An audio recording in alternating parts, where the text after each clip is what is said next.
Yaniv pointed out that it says when we enter Av, we lessen our simcha.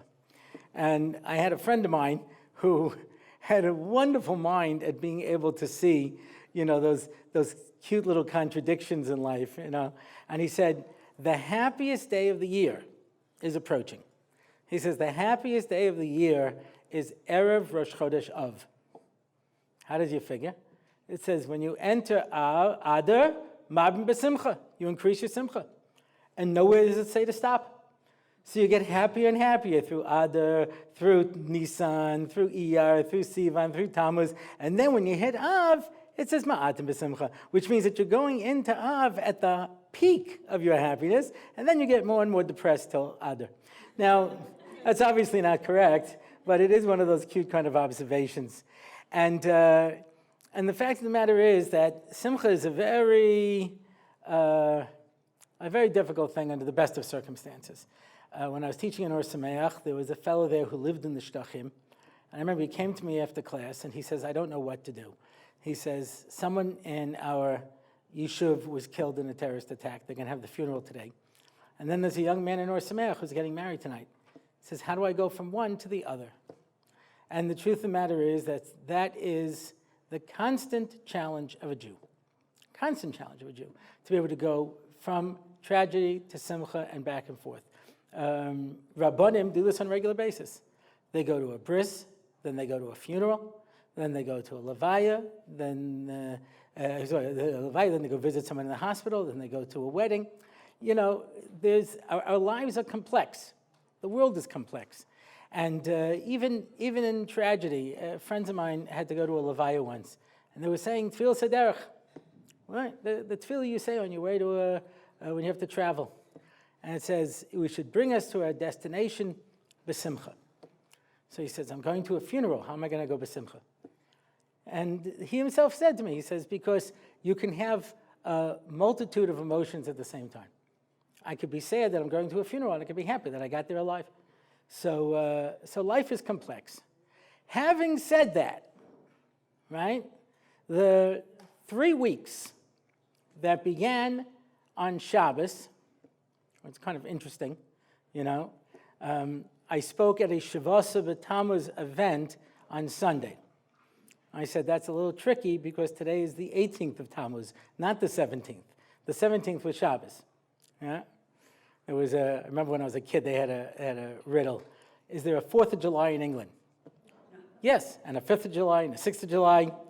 The question is, the 4th of July means the Independence Day. Is there an Independence Day? The answer is no. There is no Independence Day in England. I had an English student who said to me there's only 2 dates that every English student has to remember, 1066 and 1966. 1066 was when William the Conqueror captured England from the Anglo-Saxons and began modern England. 1966 was the last time England won the World Cup. Now, since we're Americans, I have to explain that the whole world plays soccer, except for us. Everybody plays soccer. It's a major sport, and they take it very seriously. If your team is in a game in the World Cup, you can't reach anybody in the country. Everybody is watching that game, and there was a story in Colombia. A guy had kicked the ball into the wrong goal, and when he got off the plane, they shot him. You understand? They take this very seriously, and most Americans really could care less because we only care about Americans, They say, what's someone who's trilingual? Someone who speaks 3 languages. Bilingual, 2 languages. Monolingual, American. You understand? We don't really care. So we take one American baseball team and play another American baseball team and call it the World Series. You understand? That's it, So even though Shavasa B'Tammuz was Sunday, what we mean is there's a concept called Shavasa B'Tammuz, just like there's a concept called Tisha B'Av. I remember during the first Gulf War, I had been living in Israel for about 3 years, and we were under imminent missile attack. I don't know how many of you have been under missile attack. It's really very nerve-wracking, You go out with your family and you pick up, gas masks, adult gas masks, children gas masks, and little gas cribs, which are these little rectangular plastic bags that you stick the baby in and roll it up, and they give you out nerve gas shots and stuff. It's really very nerve-wracking, and people were very nervous. And they asked Rosh Shlomo Zalman Auerbach, the great saint of Jerusalem, If you want insight into him, my friend Hanoch Teller wrote a beautiful biography called From Jerusalem, His Word. He was close to Rosh Shlomo Zalman. And they asked Rosh Shlomo Zalman, what's going to be? And he says, I'm not a Navi or the son of a Navi, but I promise you the following. The coalition gave Iraq the deadline of January 15th to pull out of Iraq. I'm telling you that on January 16th, the Jewish people are going to say Hallel. And this year we're going to eat meat on Tisha B'Av. And the word spread through the streets of Yerushalayim. Rosh Shlomo Zalman said the day after the deadline, we're going to say Hallel, and we're going to eat meat on Tisha B'Av. And then somebody realized that January 16th was Rosh Chodesh. We always say Hallel. And that year, Tisha B'Av came out on Shabbos. But for a while there, we were really very excited, you know? Because Rosh Shlomo Zalman to have a little fun at our expense. But anyway, but Tisha B'Av and Shavuos B'Tammuz are concepts beyond merely the date. The date gives us an idea. But these 3 weeks are a time of tragedy for the Jewish people. It always has been, yeah? And we tend to repeat events. Let me explain what I mean by that, Time brings with it certain opportunities, just like place does. You go to the beach, you have certain opportunities. You go to a gold mine, you have certain opportunities. You go, to a holy place. Mishnah and Caleb says there are 10 levels of Kedusha, the first being the land of Israel, the second one being cities that were walled from the time of Yehoshua, the third being Yerushalayim, the fourth being the Beis Hamikdash, and it continues on until the 10th level, which is Uman. Now, I'm just basing that on the fact that I know there are people who leave Yerushalayim and go to Uman, so it must be, it is the 10th level. But anyway, actually, the mission doesn't say, it says the Kodesh HaKadoshim, the Holy of Holies, but okay, whatever. Yeah, places have opportunities in them, just as time does. Let me ask you a question. Can you do tshuva anytime you want? If a person wanted to do tshuva right now, could a person repent? Sure you could. So what's so special about Yom Kippur? Okay, so if you take a child-proof cap that only children can open, right? Because in my age, I can't open them. You give them to a little kid. Could you open this for me? Sure, Grandpa. Boom, pops it right open, yeah? But, so if you line up the two arrows, at least theoretically, you could open it very easily. Let's say the arrows aren't lined up. Could you open it? Yeah, get a pair of pliers and rip it off, take a knife and cut it open. You could still open it, but it's much harder. At certain times, there are greater opportunities. So this is what happened in history 3,300 years ago, give or take. Yeah? Moshe goes up the mountain on Shavuos, 40 days and 40 nights. Comes down with the luchos, first set of tablets, and finds that we had built the golden calf. He breaks the luchos. He says, you guys are in really serious trouble. I'm going to try to get God to forgive you. Goes up for another 40 days and 40 nights, comes down and says, okay, God's not going to destroy you, but this shachanti b'socham, there's a dwelling in your midst, that's not going to happen anymore. And Moshe took his tent and set it up outside of the camp and called it the Ohel Moed, and the cloud went over it and said, me and God will live out here, you guys stay in the camp, have a good time, and, do whatever you want to do. And the people said, no, we want that opportunity again. We want to get back what we lost. We have the concept that we can almost always make up for something that we did, but it's not really true. Sometimes you can't, right? Shaul Melech, King Saul, lost the kingship, never got it back. Tisha B'Av, the decree was made, and even though the next day the people got up and said, we're really sorry, and they put on their weapons, they got ready, God said, it's too late, you blew it. But in this instance, God said yes. And Moshe goes up for another 40 days and 40 nights and bring down the second tablets, the second luchos on Yom Kippur, and that is the Torah that we have today. The Torah we were supposed to have, we never got. That Torah was destroyed.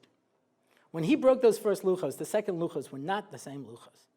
Yeah, I'll give you a simple example. The Medrash says there were supposed to be holidays in Tammuz, Av, and Elul, and they were removed because of the sin of the golden calf, and all of them were moved into Tishrei.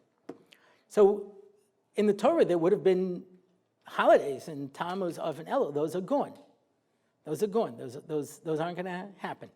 So the Torah that we have today is different. Al tikra charas ahaluchos ela cheres ahaluchos. Don't read carved, read freedom. And this is what the Chazal say. freedom from death, freedom from forgetting, freedom from the Yetzer Hara, freedom from, that would have been it. That would have been the Messianic era. We would have moved out of this world back into Gan Eden, back to the way it was before Adam and Chava did their first sin. It would have been a world back in completion. We lost that. And that was Yom Kippur. And then what happens? We say we're going to build a Mishkan. We spend days collecting, and they start building it on Sukkot. That is why, says the Vilna Gaon, we celebrate the Anani HaKavod, the clouds of glory, because they returned when we started to build it.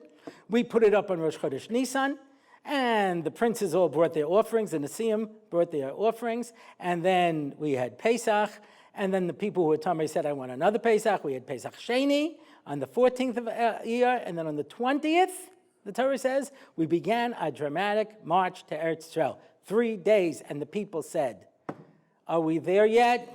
I'm tired. And they complained. And then after they complained about the trip, they said, I haven't had a steak like in forever. And then we had the whole story of the meat, and that went on for a month. And then we had the story with Miriam, and she was locked up outside of the Machaneh for a week, and the people didn't travel. And now, at the end of Sivan, we're ready to go.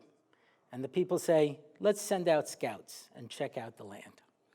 And they went out, they returned on the 8th of Av, gave their evil report. That night, the Jewish people cried, and God gave the decree that we would all die in the desert. And that was the end. So the events that we commemorate on the 17th of Tammuz and the 9th of Av were actually separated by more than a year. But they are the same event. That's what Rashi says in at least 4 places. God said you're going to be in the desert for 40 years. He predated it a year. Why? Because when we built the golden calf, says Rashi, he already thought to make this decree. It was already Ola Badaitai, and he was just waiting till it was finished. The Meraglim and the Chet HaEgel was a 1-2 punch. Yeah, he says in a number of other places. Both places you find that he uses the Yud Gimel Midos, the divine attributes. In both places he brings the argument, what is Egypt going to say? There's a lot of similarities in the 2 stories. However it is, we see that historically these 2 events are related. So that in the second Beis HaMikdash, the second temple, they break through the walls on the 17th of Tammuz, and they set fire to it on the 9th of Av. Those 3 weeks were a period of time of tragedy and destruction. Now, because we're here and we're not in Israel and the temple has not been rebuilt, I would say it's safe to assume that when the 17th of Tammuz came around, once again, on some level, we built the golden calf and Moshe broke the luchos. And we now have less than 3 weeks to see whether or not we're going to cry for no reason and give up hope and God's salvation, and if we're going to make the same mistake of Tisha B'Av. We have for the past 3,300 years. That's why we are where we are. Yeah, I think it was Winston Churchill who said, man will occasionally stumble upon the truth, but he usually picks himself up and keeps going. Yeah, we know that there are problems. We know that there's something that we have to do, but very often I tell something to somebody and they say, yeah, easier said than done. I said, everything's easier said than done except for Kriya Shema. That's the only thing that's just as easy to do as it is to say. But otherwise, you're right. Of course it's easy to say. But if we could at least understand what the problem is, if we could put our finger on the point and we could actually figure out what it is we're supposed to change, then maybe we stand a better chance. So there's a question everybody asks that I don't really understand, and that is, how could the Dor Mudbar, the Dor Deya, this generation that saw the exodus of Egypt and heard God speak, how could a generation like that build the golden calf? I don't understand the question, and I'll show you why. If you look at the text, I understand the question. If you look at Rashi, I don't understand the question at all. In fact, I don't understand Shevet Levi. I don't understand the people who were not participating in the building of the golden calf. Yeah? So let's read the story the first way so that it, makes our heroes look bad. The people saw that Moshe delayed coming down from the mountain. And they assembled to Aaron, but Moshe had left Aaron and Hur in charge. Where was Hur? They killed him. Yeah? And they say to Aaron, build us a god to go before us, because the man Moshe who took us out of Egypt, I don't know what happened to him. Aaron says,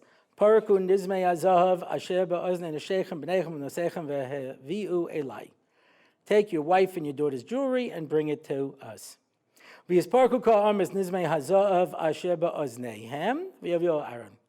Rashi says their wives would not give them the jewelry, so they brought their own jewelry.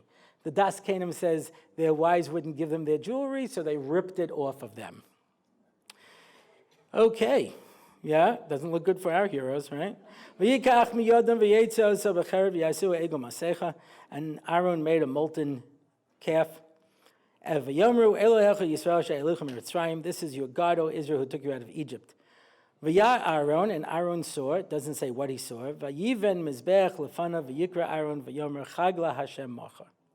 And Aaron built the altar, and he says, tomorrow will be a holiday to God. All right, so you're right. Sounds pretty bad. If you take a look at Rashi, he paints a completely different story. Yeah?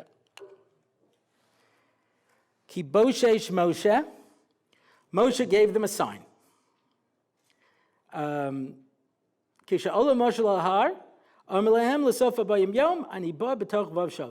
When I go up the mountain, I will come back on the 40th day by the 6th hour, by noon.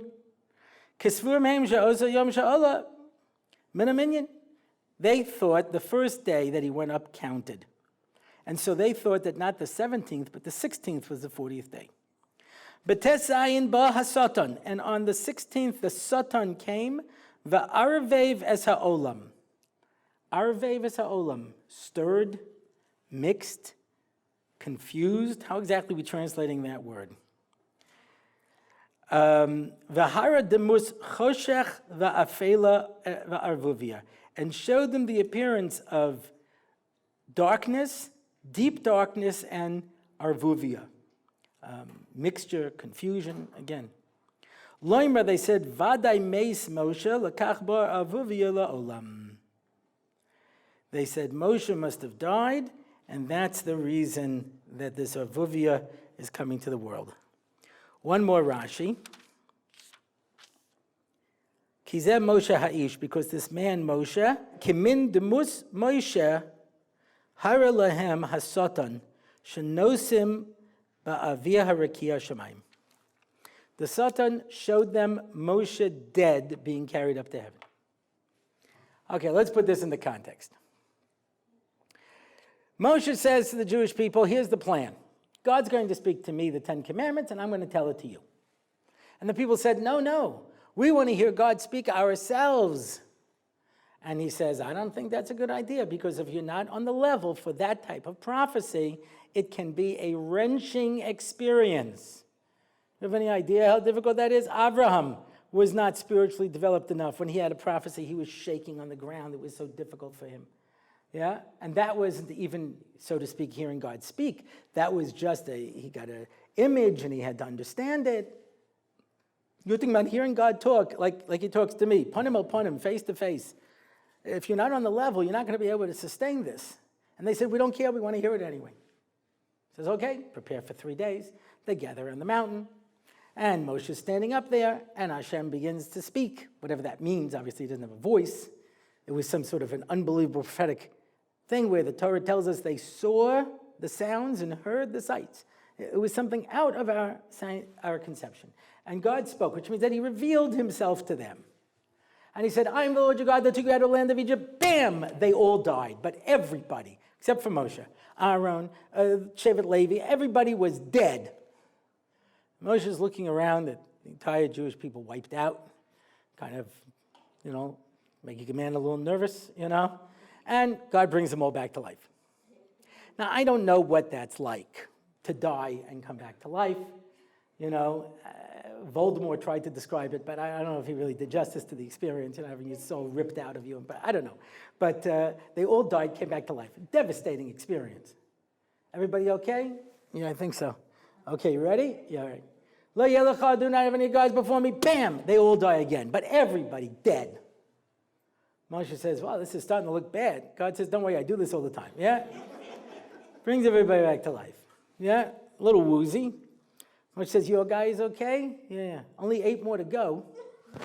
And someone in the crowd says, I'm thinking, how about instead God speak to Moshe and Moshe speaks to us? Yeah, great idea. And Moshe says, don't you want to hear God? Nope. We are convinced. Very impressive. Yeah, but you only die twice, I think. In fact, I don't even know if that was a, what do you call it, movie? James Bond, you only live twice. But I died twice. I think that's really quite enough. You know what I mean? So we trust you, Moshe, yeah? So Moshe speaks the last 8 of the Dibros. And then he says, you guys going to be okay? Yeah.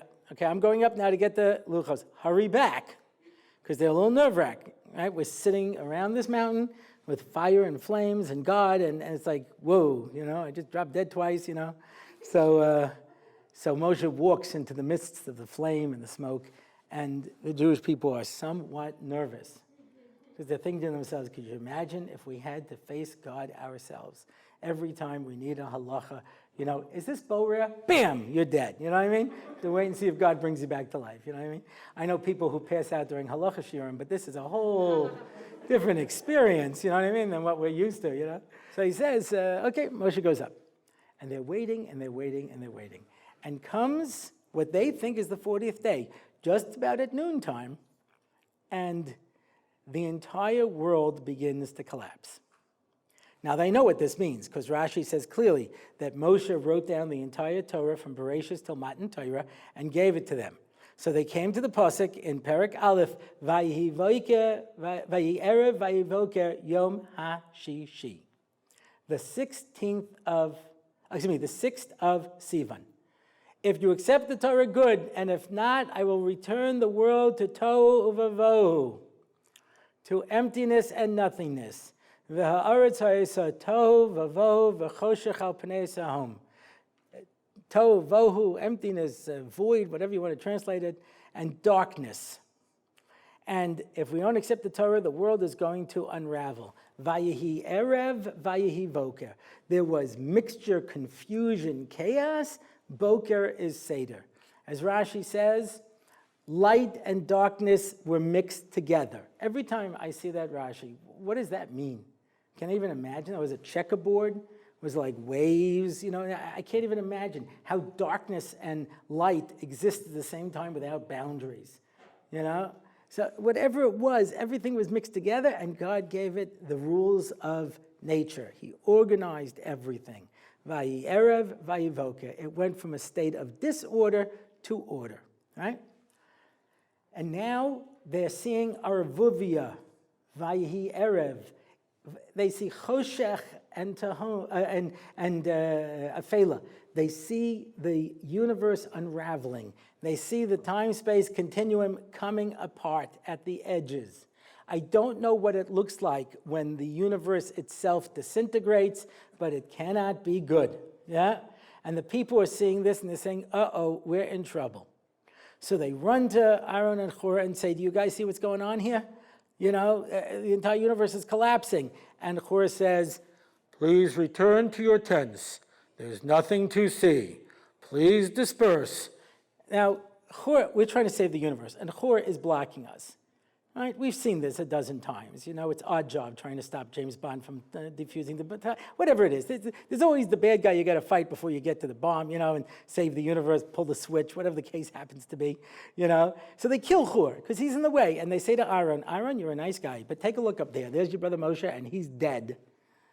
Now, you're nice, but you ain't your brother Moshe, because when we all drop dead, you drop dead too. So if Moshe couldn't do it, Ha'ish Moshe, then no human being can do this. We need something to use to communicate with God, something else, like a mishkan. And this golden calf was nothing to take lightly. The Chazal say they pulled it down from the Kisei HaKavod, whatever that means. This was a very powerful thing. How powerful was this thing, just to put into a context for you? Yeah? The Vilna Gaon has a parish on Chad Gadya, and he says the following: "V'asa chutra v'hika lakalba." The stick came and beat the dog. Medrash Rabbah says that the dog was Paro, and the mata was the stick was the mata of Moshe. And came the fire and burns the stick. What's the fire? Churban Bayis Rishon. The fire that burnt the Beis Hamikdash ended the effect of the Mata, because the Mata took us out of Egypt, let us build the Mishkan. The Mishkan turned into the Beis Hamikdash, and when that was destroyed, then the whole Mahalach of the Mata was over. To the point that the Gemara in Megillah says that the Jews asked, do we still have to keep the Torah? If a man divorces his wife, does she still have the right to demand that he listens to her? God ended that. That's all over. Our house is gone. Everything's over. So comes the Torah, the water, the Anshe Knesset Gedolah, and brings it back. But the whole Mahalach of the Mata ended at that point. A strange thing, very strange. Yerovim ben Nevat takes apart Klal Yisrael, brings the 10 northern tribes, makes the northern kingdom. They make him king. And Rechavim, the son of Shlomo Melech, he remains king of Yehuda and Binyamin. And Yerovim gets nervous that when the Beis Hamikdash, you have to go there on Sukkot. So the people will go to the Beis Hamikdash, and they'll become reattached to the southern kingdom, and he'll lose his control. So instead of the Beis Hamikdash, he builds not one, but 2 golden calves. If there is one thing that should be in the collective subconscious of the Jewish people that you do not build, it is a golden calf. And he built 2 of them. Why? For exactly this reason.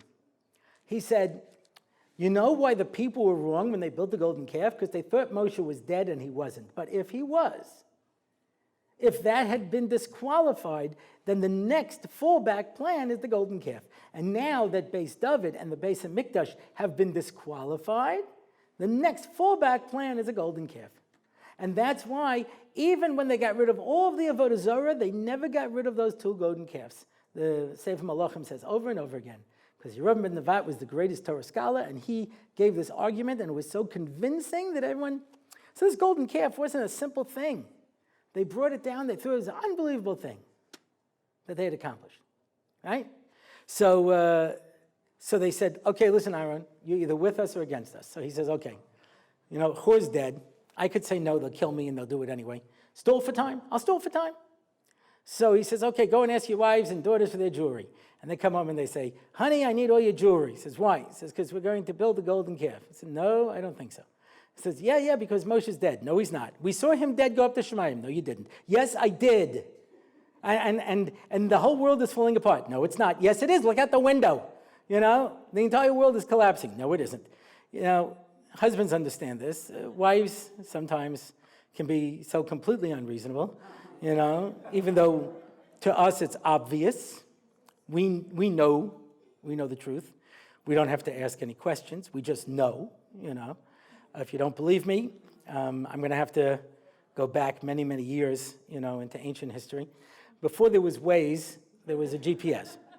Before there was a GPS, there was what was called a pencil and paper, and you used to write down directions. Most men did not do that. Most men would say, I'll know it when I see it. And they would be driving in the Catskill Mountains, and they would come to a T-junction, 44, 45, 54, 55, one of those roads. It's trees as far as you can see in both directions.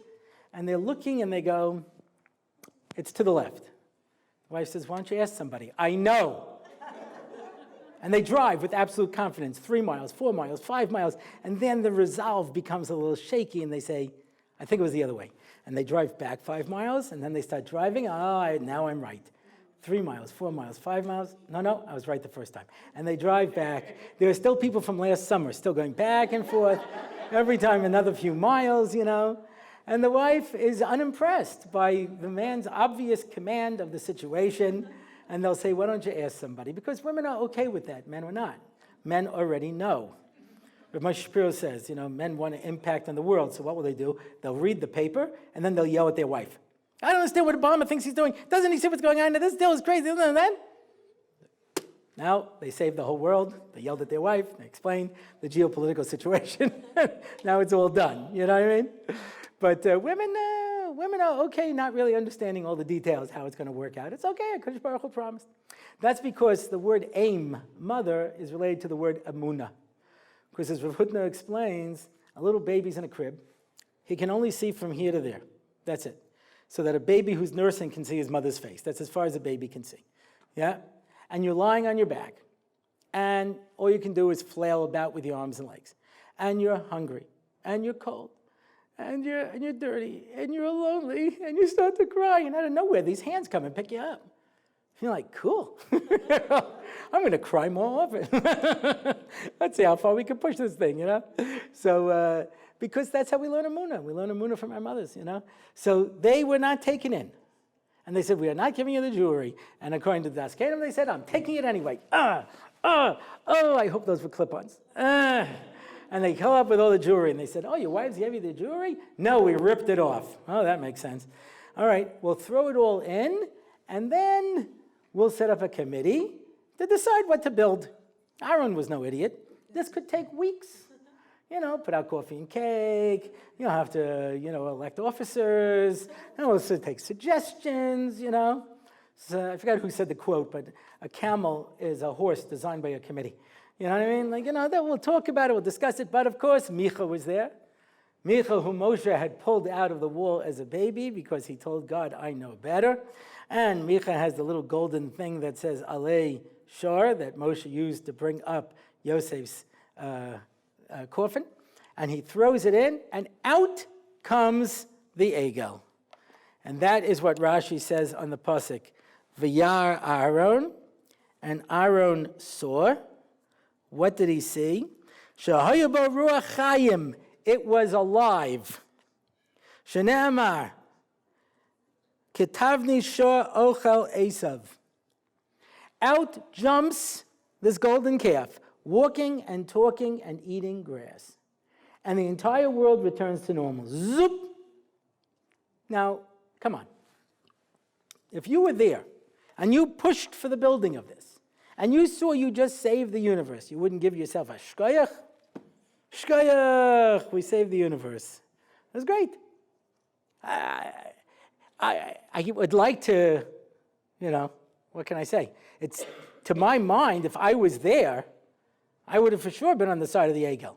Luckily, I'm a Kohen, so I know I was on the right side, but it's easy for me to talk. But gosh, when you read these arguments, you see Moshe dead, you see the universe collapsing. How did Shevet Levi stand up to this? How did Yoshua miss the Egel? The only member of Klal Yisrael who missed it. Moshe is praying and fighting with the Kadosh Baruch Hu, save the Jewish people. Hur is lying dead. Aaron's stalling for time. Shevet Levi is screaming, stop. The Erev Rav is making their magic. The Egel's walking around. All of Klal Yisrael is confused, and Yehoshua is just standing there waiting for Moshe. He has no idea that anything's going on. Oh, look, there's Moshe dead, going up to heaven. Anyway, oh, look at that. All the stars are exploding. Mountains are collapsing. Seas are boiling. Anyway, just waiting for Moshe. He's totally... So that by the time that Moshe comes down, he says, hey, sounds like there's trouble in the camp, Batman. He says, I don't know. It doesn't sound like a war to me. Let's go check it out. He had no idea what was going on. He was the only one to miss the whole Egel. How do you see all these events taking place and it doesn't affect you? And let me ask you a different question. I don't think this is fair. The Sultan has to play fair, doesn't he? This is a ridiculous test. You see Moshe dead. You see the universe collapsing. What did you expect at that point? Well, let's try to understand that part. Let's go back to Gan Eden. A cast of three, Adam, Chava, and the Nachash. And God says to Adam, why did you eat from the tree? And Adam gave the answer that men have been giving for 5,000 years. It's my wife's fault. And he says to Chava, why did you eat from the tree? And he says, what can I do? The devil made me do it. Yeah? The Nachash tricked me, and I fell for it. It's not my fault. He wasn't fair. He tricked me.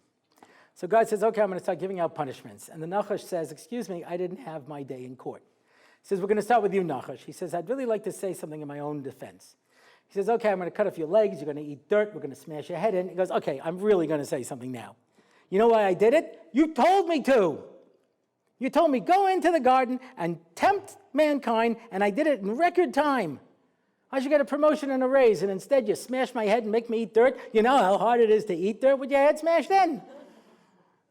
I don't understand. It's like they say in the unions, don't work too hard or you'll lose your job. You know what I mean? Here, I did a great job, and I'm getting punished. So God said, you did a great job. You did too good a job. So when you and humanity are on the same level, it's fine. But now humanity has fallen. If you stay up here, it's no contest. Take a fourth grade girl, a tough fourth grade girl, the toughest girl in fourth grade, and put her up against a heavyweight champion. It's not really a contest. He'll just like punch it through the wall, you know? In universities, they make short films. There are awards given out for these short films. I don't know all of the awards. One caught my eye. It was called Godzilla Meets Bambi. It was a very short film. Yeah? Essentially, Bambi comes out, looks at the little butterfly, looks up and goes, and a big foot comes down and squashes Bambi, and that's the end of the film. Yeah? It's not much of a contest, you know? That's what it would be like if we're over here and the Satan is over here. You don't stand a chance. That's why you have a Gemara starring people with like Rabbi Akiva and Rabbi Meir, where the Satan comes to get them to sin and turns into a beautiful woman, and this one's swimming a river, and this one's climbing a tree, and he turns back into the Satan and he says, just remember, Akiva, I could get you anytime I want, but God doesn't let me. You're going to fight the Yetzer Hara. We're going to fight the Yetzer Hara. The Yetzer Hara will destroy you.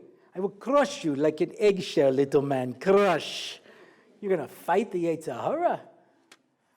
So, what? God says, listen, what can I tell you? I can't make you as powerful. I'm going to cut off your legs, and I'm going to tie your arms behind your back, and you're only going to be able to come from behind. And because if I ever released you to your full power, nobody, Rabbi Akiva wouldn't stand a chance against you.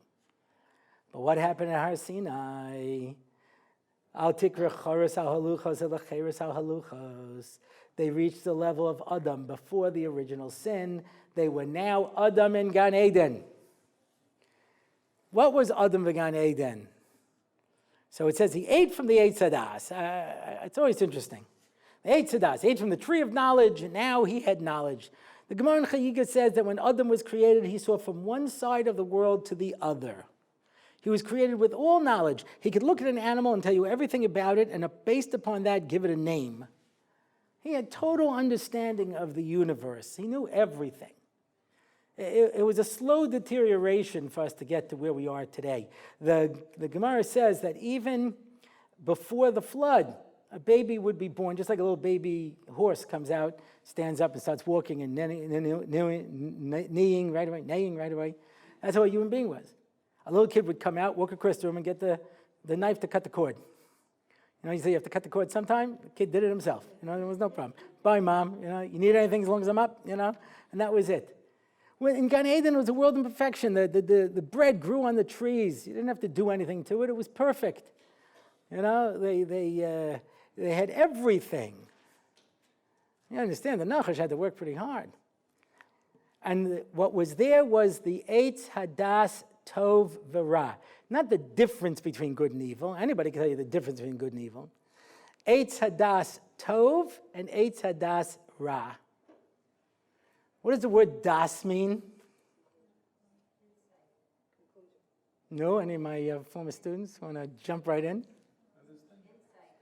So I'll tell you how I define it. I have my own definitions.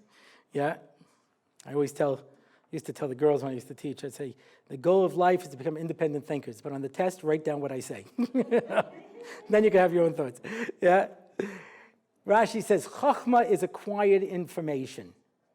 You memorize the encyclopedia, you memorize the Library of Congress, whatever it is. You have all the information. Bina is how you understand that knowledge. Because you could have knowledge and come up with different conclusions, right? Guy pulled a leg off of a spider and said, crawl. And it crawled. Pulled off a second leg, third, fourth, fifth. He was down to one leg. And he tells the spider, crawl, he crawls. And he pulls off the last leg, he says, crawl. It didn't crawl. And so he concluded that when you pull all the legs off of a spider, they go deaf. So that's Bina. You can have the facts and come up with the wrong conclusions. I don't know what side you're on, but if you watch either one of the conventions, everybody's coming up with wrong conclusions. I don't know who's right, I don't know who's wrong, but not everybody can be right, not everybody can be wrong, and not about everything. So, there's different conclusions that a person can make when you have information. But once you come up with conclusions, those conclusions is called da'as. When I say ani yodea, and I say I know, I am defining my sense of reality. That's what das is. When I say I know, I'm defining how I perceive reality. Now, people throw around the term I know, and they don't really know. And the best case of where a person doesn't know is when they say it twice. I know. Then they for sure don't know, yeah? When a person says I know for real, that it becomes a part of me, it's a total chibur, then if it turns out that das is not true, it's like cutting off a part of your body, right? So people who know things, they don't really integrate it to that point, right? I'll give you an example. When I went to school, they didn't really have Pluto. They had the planet, not the dog, yeah? And so the way we remember the planets was Mary visits every Monday and this for the asteroid point, and just stays until noon. Then they found Pluto. So okay, they had to work fast. Mary visits every Monday and just stays until noon, period. But okay, that was a little lame, so they came up with a new one. My very educated mother just served us 9 pies, right? Very nice. Now it turns out Pluto's not a planet. I haven't found anybody who's upset about this. I said, Pluto's not a planet, but for me it's not a big deal. I just take off the period. But you know how silly everybody else feels? My very educated mother just served us 9.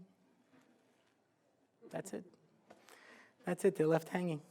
So I tell people Pluto was a planet, it's not a planet, nobody really cares. If you would have told me the whole thing was just a smudge on the lens, I'd also be okay, Nobody cares if there is a Pluto, it's not a Pluto, it's a planet, it's not a planet, But if you found out you were adopted, that would be very upsetting to you. I used to say this, I said, what if you were adopted? He says, no, I'm definitely not. How do you know? My parents told me. They didn't want you to feel bad. No, but my aunt told me. She's in on it. No, but I look just like my parents. What do you think? They're going to adopt someone who doesn't look like you? Yeah, but I've got baby pictures. Well, they took you from your birth mother. Of course you have baby pictures, you know what I mean? Anyway, at this point, they get a little uncomfortable. They don't want to talk about it anymore, But things are like that. And if you really think about it, maybe you're just a brain in a Petri dish, and you're receiving electrical impulses, and you're imagining your existence. I would say to one of my seminary girls, what's your name? And they said, name, where do you come from? I said, it's not true. You're a 45-year-old non-Jewish man in Kansas in an insane asylum. You're hallucinating that you're a Jewish teenager. But I'm hoping with therapy and drugs, we can get back to your state, Mr. Smith, Now, that's very uncomfortable, because let's say it turns out to be true. You understand? Like, that would really, really, really upset my shidduch opportunities.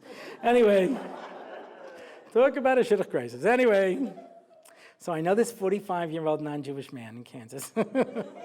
It's like a mess, What are you going to do? But when you really know something and that turns out not to be true, it's wrenching. So das is my sense of reality.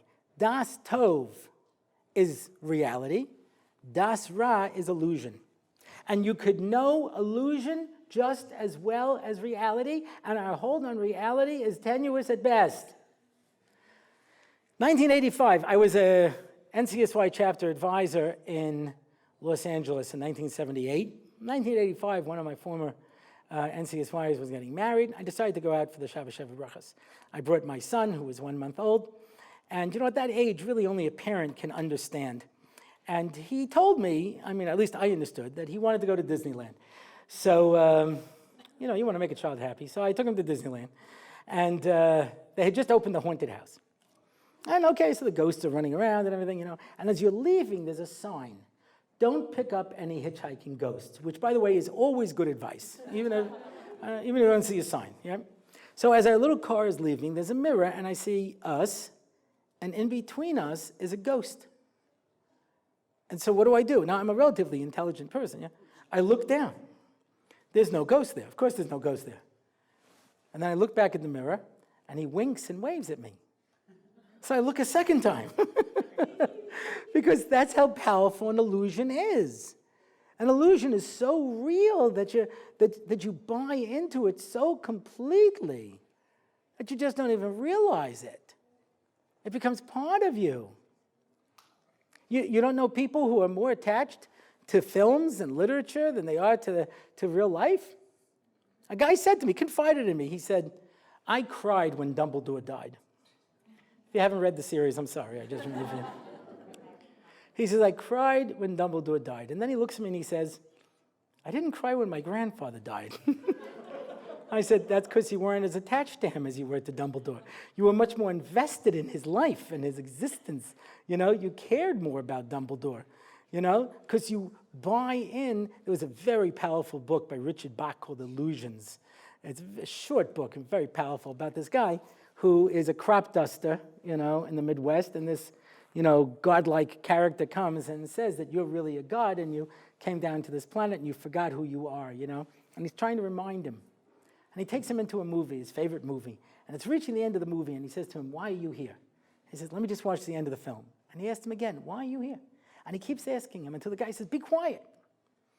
At the end, he says to him, why was this so important to you? He said, you know that wasn't real. That was just light flickering on the wall. And you know that the guy over there who got shot, he's not really shot. He's living in Hollywood. He's doing very fine, But you were so invested in that flickering light, that illusion, that it was more important to you than a real person who's sitting here talking to you. That's what happens. We get caught up into the illusion. That's called das ra. Says the Mesilas Yesharim in Perek Gimel that because of this power, you could think that good is bad and bad is good. Bad is good is bad, right? What would be bad? How about embarrassing somebody in public? Would that be bad? I would say that would be bad. But you see this situation play out more often than we care to realize. Yeah? Somebody decides to tell somebody off, right in front of everybody, and really rank this guy out and give it to him over the head. And you see everybody's embarrassed. And he says, or she says, what do you think, I'm doing this for me? I'm doing this for all of you. He's taking advantage of everybody. I'm standing up to him. I'm doing the right thing. I'm embarrassing him in public, and I'm a big tzaddik. Because we can see something bad as being good. What would be good? There's something bad as good. What would be good? How about giving charity? Yeah, good thing.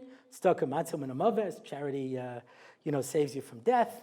I'm not advertising any particular charity, but if there was one, let's say that was teaching Torah to people around the metropolitan area and making activities and things like that, would certainly be worthy of our support. But I'm not talking about anything particular. Anyway, listen. All I could say is that in the midst of tzedakah, we need chizuk. Anyway, so chizuk with a Q. Anyway, so for bananagrams. But anyway, so giving tzedakah. What's the worst thing you could do? It says in Pirkei Avos, 4 levels. Right? Arba midas benosnei tzedakah. You don't give and you encourage other people not to give, that's a rasha. That's what it says. I was in a shul in Yerushalayim, and a guy came in to collect. I didn't know him. Nobody knew him. It's not like in some neighborhoods where you get a letter. A guy came in. I don't know. Maybe he's sick. Maybe he can't work. I don't know. Maybe he's got a sick kid, needs an operation. Unfortunately, that happens all too often. Maybe he's just running back and forth and visiting his sick wife in the hospital. I don't know what his story is. But this one member of the congregation is following him around as he's collecting, telling people, don't give him money. You're just enabling him. Let him go out and get a job. So here's a guy in shul, wearing his talis and tefillin, telling people not to give tzedakah. And he thinks he's a tzaddik. Because that's the power of illusion. We can look at something bad and think it's good and think it's bad, and it's just as equally real to us as anything else. That's called das ra. It's called illusion. When we reached Har Sinai, we reached the level of Adam Kodem Achet before the illusion went into them, before the das ra. All there was das tov. And God opened up all the rakiyas and said, take a look. Is there anything here? There's nothing here. He opened up the home. Take a look down. Is there anything here? There's nothing there. Look in all the directions. Look everywhere. And there's nothing, right? You are in complete contact with reality. Okay, Satan. Now you're back to full power. Yes! It's great to be back. Let's have a little dead Moshe action over here. Let's have a little the universe collapsing. I love my job, yeah? And he's creating all of these illusions. If your hold on reality is strong enough, you will not be fooled by these illusions.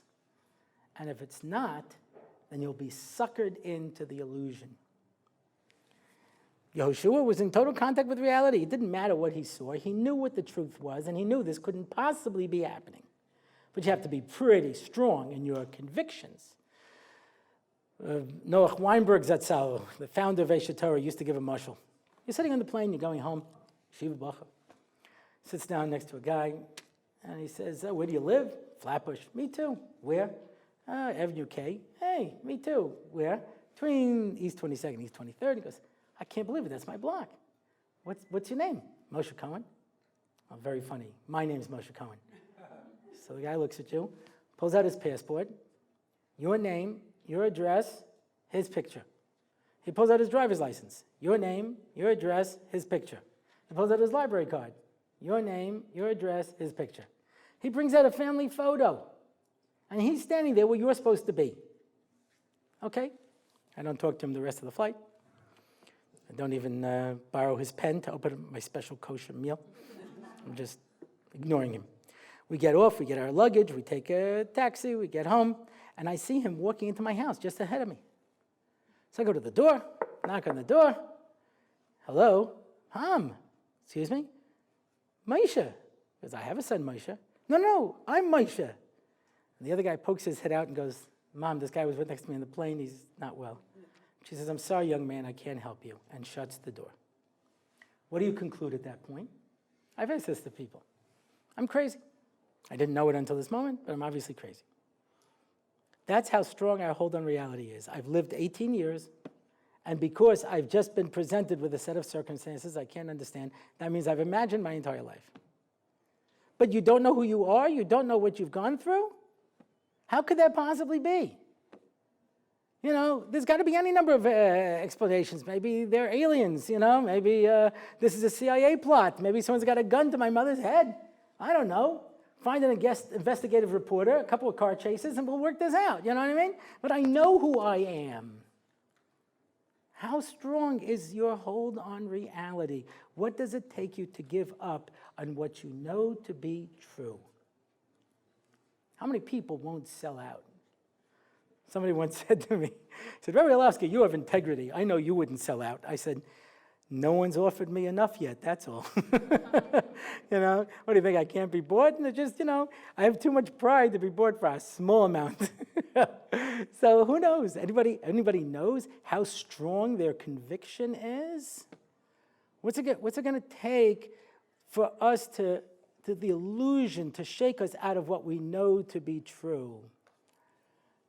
We all had a time in our life when we had dreams, when we believed something, we knew what the truth was, and bit by bit, we become like everybody else. It's a true statement. Most people do what most people do because that's what most people do. And to be true to your beliefs and be true to what you know is important, Okay, I'll give you an example myself. Yeah, I try not to talk in shul. I try not to. And sometimes people come over to me, people who are more respectable than I am, and, Rabbi, and they start to talk to me. I try to ignore them, I just go, And they start asking me like direct questions,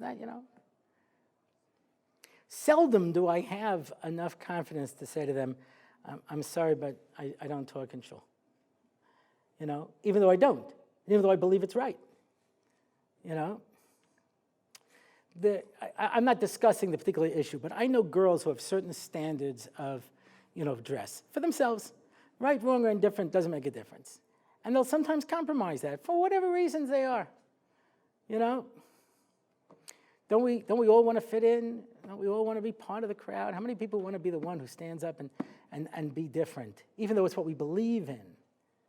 Even though we're following what we know to be reality, and we'll sell it out. We'll sell out reality for any number of things, and we'll live an illusion. So people look at other people's marriages, and they say, oh, they have a much better marriage than I do.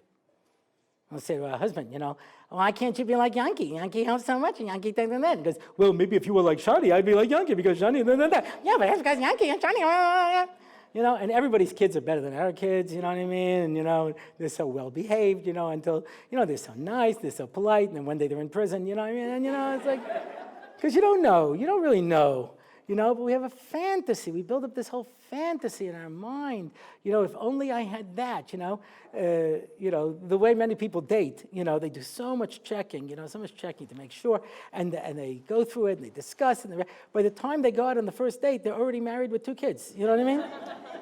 And it's one date, and then, one of them says, no, it's not going to work out, and they're going through a divorce, you know what I mean? Because they've already been married for 2 years, you know what I mean? Because in our mind, we build it up, and what's really important? What's really important to us? And often the most important things slip away, right? Have you ever heard anybody say in their 50s or 60s, I wish I could live my life over again?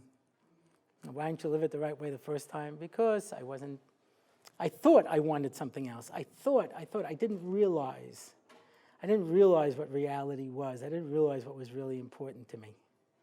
When I was teaching Sameach into the intro program, which is mostly collegiates, this older gentleman walks in.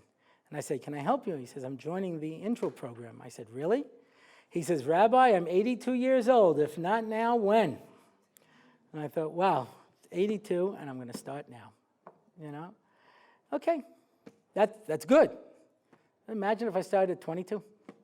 Imagine if I lived the life I wanted, and I saw reality, and I did what I know to be true. You know why we built the ego? Because we were fooled by the illusion. And that was the same sin in Tisha B'Av. The people came back and said, we can't do it. It's too hard for us. We can't capture the land. The people are too strong, and the cities are too strong. And I don't have to go back to ancient time. Read the first-hand accounts of what happened in the Six-Day War.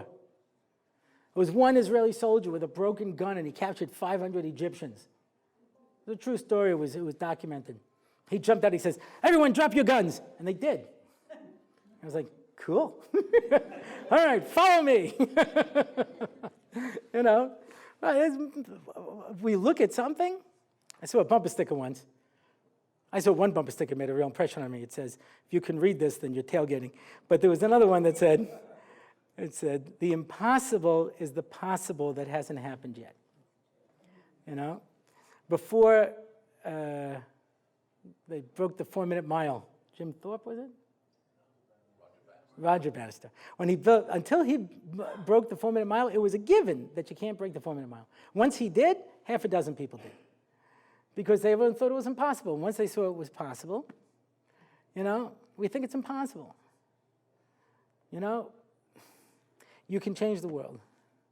One person can change the world. I know it sounds a little overdramatic, but who do you think is going to bring Mashiach? I mean, we're the cream of the Jewish people. We're the ones who are here on an evening to be able to hear a Torah lecture because we care. And that's the most important thing.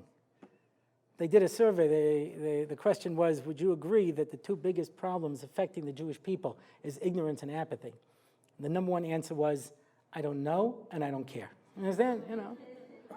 So we're here tonight because we're the ones who care. Who do you think is going to bring Mashiach? It's going to be us. And it's just going to take a little bit. We're at the end of time. Bigger people than me have said this. It's going to take a little push. All we have to do is take that same energy, that same concern, and shake away the illusions. It's the next step that defines who we are. It may not be the best source to choose, but as Bilbo Baggins said to Frodo, be careful when you step out of your front door, because the same road that goes through the Shire leads to the Lonely Mountain. How very true. Yeah? It's the next step that we do that's going to determine the course of Jewish history. And we don't ever realize it. And I'm not talking about, davening with such kavanah, that's a good thing, don't get me wrong. I'm talking about saying hello to somebody. Right? Ever read Chicken Soup for the Soul? There must be 18,000 people who didn't kill themselves because somebody said hello. You know what I mean? You smile. You help somebody out. You give a little something. You give a little bit. We care a little bit more. We have the power to shake off those illusions. And when we do, if we, during this time of year where we're recreating the events of the past 3,300 years. I don't think Shlomo Zalman was just having fun with us. When he said this year we're going to eat meat on Tisha B'Av, that's this year too. I'm not going to tell you there won't be a Tisha B'Av, just like I won't tell you there's no 4th of July in England. There'll be a Tisha B'Av. But it's a Tisha B'Av where, as the Gemara says, you can have a Suda Kishlomo Melech. We can eat a Shabbos meal with the finest foods, and then go from there to welcome Melech HaMashiach. We can do it. All we have to do is shake off those illusions. Thank you very much.